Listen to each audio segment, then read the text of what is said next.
Hello, আসসালামু আলাইকুম everyone. আশা করি আপনারা সবাই ভালো আছেন, আমিও ভালো আছি। এটা আমার সেকেন্ড ভিডিও। আজকের ভিডিওটা একটু অন্যরকম হবে। আজকের ভিডিওটা হচ্ছে গরুর চাপ রেসিপি নিয়ে। তো কথা না বাড়িয়ে চলেন শুরু করা যাক। প্রথমে চলে গেলাম গরুর গোশের দোকানে গরুর চাপ বানিয়ে নিতে। গরুর যে সলিড গোস্তটা সেইটা নিয়ে নিব।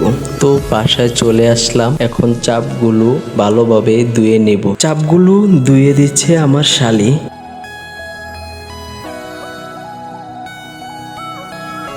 এখন এগুলো ভালো করে পানি ঝরিয়ে উঠিয়ে নেব।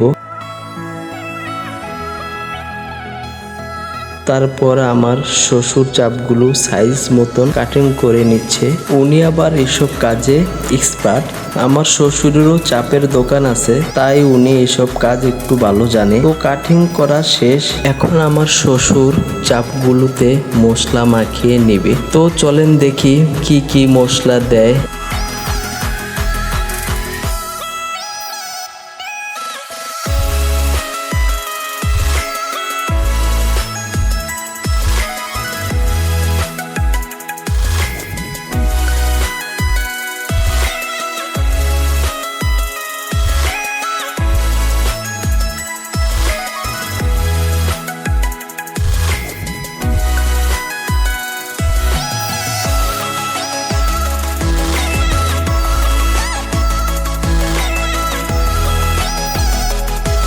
মশলাগুলো মাখানো শেষ। এখন এগুলো ফ্রিজে রাখবো। ফাইনালি 3 দিন পর চাপ খেতে চলে যাব আমার সমুন্দির দোকানে। আমার সাথে আছে আমার ভাগিনা আর 2টা ভাই বেরাদার। এখন চলেন গন্তব্যে স্থলে যাওয়া যাক। ফাইনালি চলে আসলাম আমার সমুন্দির দোকানে গরুর চাপ আর পরোটা খাওয়ার জন্য।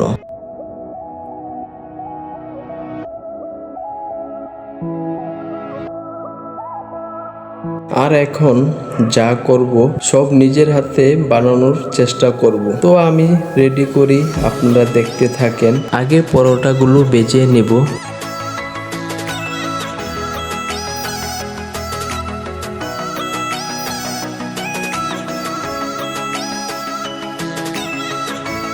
তো আমার পরোটা ভাজা শেষ। এখন চাপগুলো ভাজার জন্য তেল দিয়ে দিলাম। চাপগুলো এক এক করে দিয়ে দিব।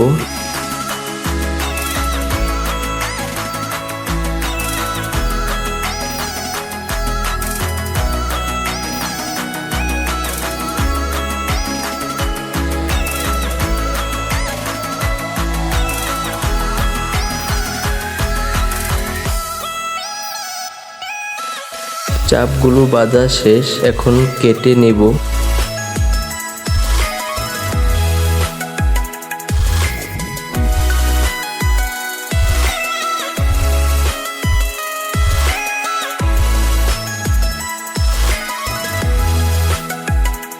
চাপগুলো কাটা শেষ। এখন পেঁয়াজ মরিচ দিয়ে আরেকটু ভেজে নেব।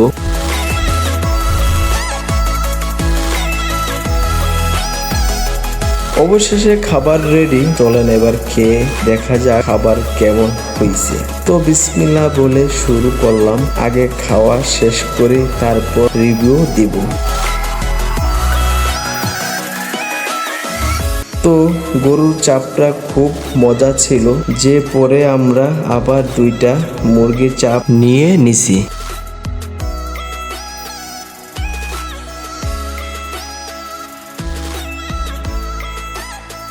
আলহামদুলিল্লাহ খাওয়া শেষ। ভিডিওটা এই পর্যন্তই। সবাই ভালো থাকবেন। আল্লাহ হাফেজ।